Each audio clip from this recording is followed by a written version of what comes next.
우리 몸의 콩팥은 일명 침묵의 장기라 불리며 서서히 망가지다가 그 증상을 알아차릴 때면 돌이킬 수 없는 상태가 돼버리는데요. 특히 나이가 들수록 신장 기능이 서서히 떨어지며 노폐물 제거 능력이 떨어지면 다른 만성 질환의 위험까지 높아질 수 있습니다. 오늘은 신장 건강을 위해 챙겨야 할 꿀조합과 조심하셔야 하는 꽝조합, 그리고 신장 건강을 위해 지켜야 하는 건강관리법에 대해 차근차근 알아보겠습니다. 콩팥은 아랫배 뒤쪽 척추 양 옆에 위치한 장기로 콩의 모양과 팥의 색깔과 비슷해서 콩팥이라고 부르는데요. 콩팥은 쉽게 말해 우리 몸속의 정수기 역할을 합니다. 우리 몸에서 끊임없이 순환하고 있는 혈액은 몸 구석구석을 돌면서 노폐물이 쌓이는데요.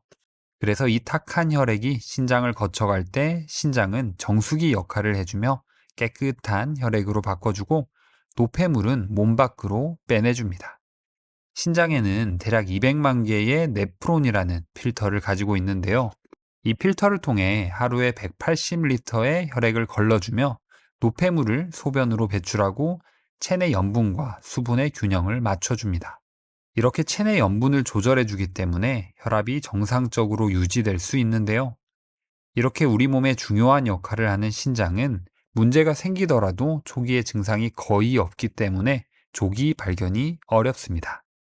하지만 신장 건강이 나빠질 때 신장이 우리에게 보내는 경고신호 3가지가 있습니다. 지금부터 천천히 알아볼 텐데요. 시작 전에 구독 버튼을 꼭 눌러주세요. 일주일에 2번씩 알찬 건강 정보를 보내드리겠습니다. 첫 번째는 바로 거품료인데요. 거품료는 맥주에 생기는 거품 마냥 소변에 거품이 많이 생기는 증상인데요. 보통 건강한 사람들도 소변을 볼 때 거품이 생기지만 순간적으로 거품이 생기더라도 금방 사라지게 됩니다. 그런데 이렇게 일회성에 그치지 않고 소변을 보면 지속적으로 거품이 많고 시간이 지나도 사라지지 않는다면 신장 건강에 적신호일 수 있는데요. 거품료의 대표적인 원인 중 하나가 바로 단백뇨입니다. 소변 속에 단백질이 섞여서 나온다는 건데요. 단백질은 주방 세제 같은 계면활성제의 성질을 가지고 있어서 물과 만나면 거품이 쉽게 생기게 됩니다. 아까 말씀드린 것처럼 우리 신장은 정수기 필터의 역할을 하는데요. 그래서 노폐물은 소변으로 빠져나오더라도 단백질 같은 성분은 소변으로 빠져나오지 않아야 합니다. 신장질환 등 건강에 문제가 생겼을 경우 나타나는 증상이기 때문에 이런 증상을 보인다면 바로 병원에 가시는 게 좋습니다. 두 번째는 바로 가려움증입니다. 신장 기능이 저하되면 몸에 노폐물이 쌓이면서 피부에 가려움증이 생길 수 있는데요. 이것은 신장의 해독 기능에 문제가 생겼음을 의심할 수 있습니다. 가려움증은 혈액 속에 요독소가 축적되면서 혈중 독소 농도가 증가하고 그 독소가 피부로 표출되며 우리 몸을 자극해서 생기는데요. 그래서 신장 기능이 좋지 않으신 분들이 만성적인 가려움증을 겪으며 고생을 하게 됩니다. 세 번째는 바로 부종입니다. 자고 일어나면 얼굴부터 손, 발이 유독 붓는 경험 해본 적 있으신가요? 전날 라면을 먹고 잔 게 아니라면 이것 또한 신장 기능이 떨어진다는 신호일 수 있는데요. 신장은 우리 몸속의 염분과 수분을 조절해주는 역할을 합니다. 그런데 이 염분 조절을 제대로 하지 못한다면 우리 몸에 수분이 축적되면서 부종이 생기게 되는데요. 그래서 평소에 몸이 자주 붓는다고 생각되면 신장 건강이 안 좋을 수도 있음을 의심해 보셔야 합니다. 이렇듯 신장 건강의 위험 신호를 피하기 위해서는 신장에 좋은 꿀조합 음식을 챙겨 드시는 게 좋은데요. 꿀조합 첫 번째는 바로 저염식 식단입니다. 평소에 짜지 않게 음식을 먹어야 건강에 좋다는 이야기는 많이 들어보셨죠?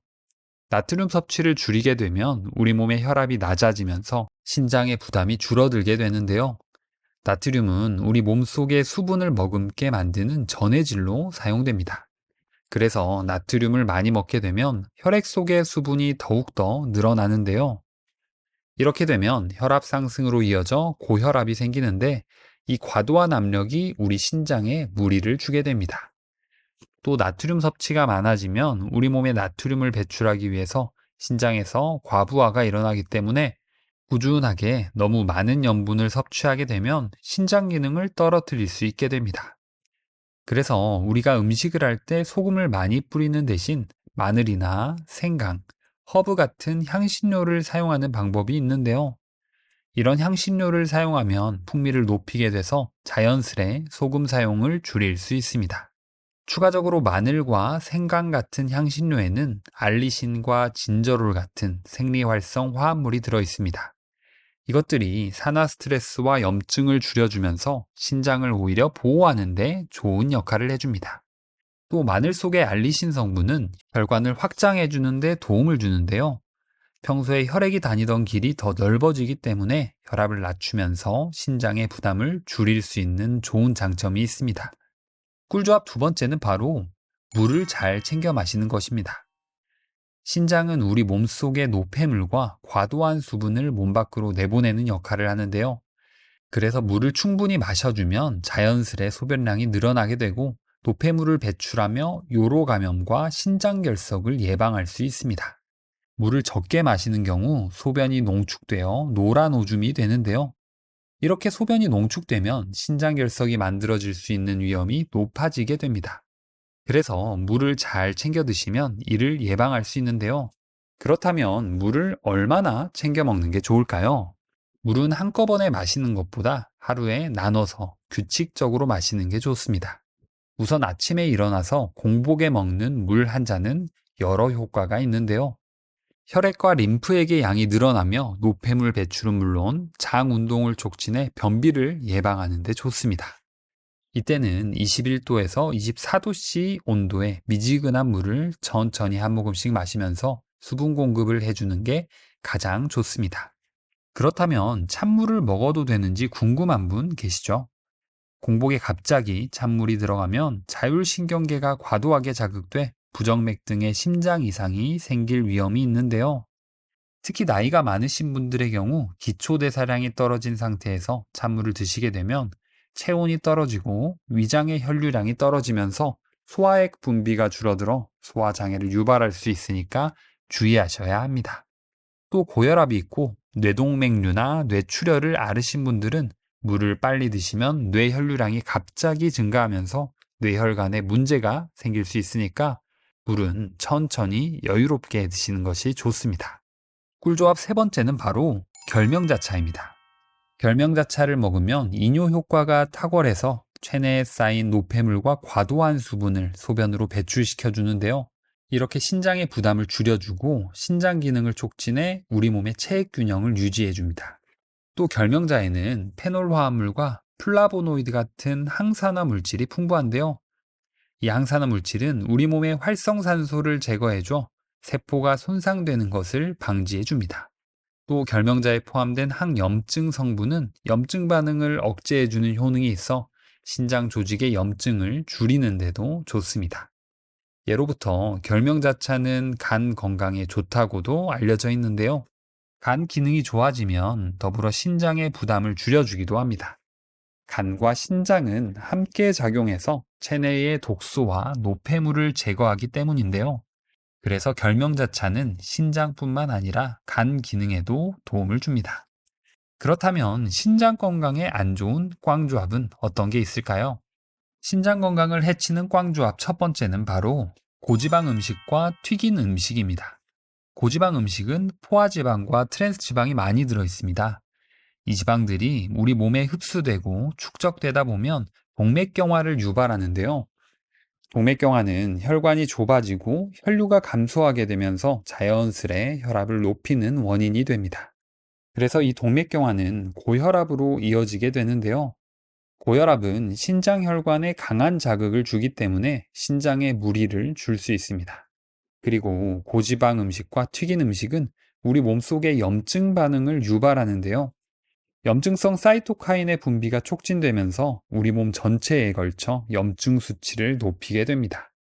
아시다시피 고지방 음식은 칼로리가 아주 높아서 자주 먹게 되면 살이 찌게 되는데요. 이게 비만으로 이어지면 고혈압, 당뇨병, 대사증후군의 위험까지도 높이게 됩니다. 특히 인슐린 저항성은 고지방 식단과 관련이 많은데요. 고혈당 상태가 지속되면 만성 신장 질환을 유발할 수 있어서 각별한 주의가 필요합니다. 신장 건강을 해치는 꽝조합 두 번째는 바로 단백질을 너무 많이 먹는 것입니다. 우리 부모님들께서는 노년에 근육이 많이 빠지기 때문에 단백질 섭취는 필수인데요. 그렇다고 단백질을 너무 과도하게 먹게 되면 신장이 그만큼 더 열심히 일을 하며 신장에 부담이 될 수 있습니다. 신장은 노폐물을 걸러내는 중요한 역할을 하는데 단백질이 많이 들어오면 처리해야 할 찌꺼기가 늘어나게 됩니다. 그럼 자연스레 신장이 더 많이 일을 하게 돼서 신장이 금방 지치게 됩니다. 또 단백질이 많으면 신장이 우리 혈액을 걸러주는 속도가 빨라지는데요. 이 상태가 오랫동안 지속되면 신장이 상하게 됩니다. 특히 신장 질환이 있으시거나 신장이 약한 분들은 더 조심하셔야 합니다. 신장 건강을 해치는 꽝조합 세 번째는 바로 칼륨이 많이 포함된 음식입니다. 칼륨 섭취는 신장 건강에 도움을 주지만 신장 질환이 있으신 분들에게는 오히려 칼륨 섭취가 독이 되는데요. 만성 콩팥병은 우리 몸의 칼륨을 몸 밖으로 배출하는 능력을 떨어지게 합니다. 이로 인해 칼륨이 많이 함유되어 있는 음식을 먹으면 혈액 속에 칼륨이 많아지는 고칼륨 혈증이 생길 수 있습니다. 고칼륨 혈증이 발생하면 근육의 힘이 약해질 뿐만 아니라 심장이 불규칙적으로 뛰는 부정맥은 물론 심한 경우 심장마비 등으로 생명을 위협할 수 있습니다. 이 때문에 콩팥의 기능이 떨어지신 분들은 칼륨이 많은 음식들을 피하셔야 하는데요. 대표적으로 칼륨이 많이 들어있는 음식은 바나나, 감자와 고구마, 아보카도, 시금치, 콩, 토마토가 있습니다. 신장 질환이 있으신 분들은 꼭 식단을 신경 쓰셔야 합니다. 신장 건강을 지키는 첫걸음은 혈압 관리인데요. 앞서 말씀드린 대로 고혈압은 신장 건강에 아주 큰 적입니다. 특히 고혈압은 자각 증상이 거의 없기 때문에 주기적으로 혈압을 체크하는 게 아주 중요합니다. 아침에 일어나서 혈압을 측정해 보면 혈압 상태를 더 정확히 파악할 수 있고 집에서도 쉽게 사용할 수 있는 혈압계를 준비해서 주 2회 이상 주기적으로 체크하는 게 좋습니다. 두 번째로 과체중과 비만은 신장에 부담을 주는 대표적인 원인인데요. 살이 찔수록 신장이 혈액 속의 노폐물을 걸러내는데 더 많은 노력이 필요하기 때문에 평소 식단에서 나트륨을 줄이고 적정량의 단백질과 통곡류, 야채 등을 골고루 먹어주며 꾸준히 관리해주는 게 좋습니다. 세 번째로 운동만큼 신장 건강에 좋은 것은 없는데요. 가벼운 유산소 운동은 혈압을 낮추는데 아주 좋고 혈액순환을 원활하게 하여 신장의 혈관에 가해지는 부담을 줄여줍니다. 운동이라고 해서 거창하게 하시기보다는 하루에 30분에서 1시간 정도 꾸준히 걷는 것만으로도 신장 건강을 챙길 수 있는 지름길입니다. 지금 듣고 계신 내용이 좋으시다면 구독과 좋아요 그리고 주변에 공유해 주세요.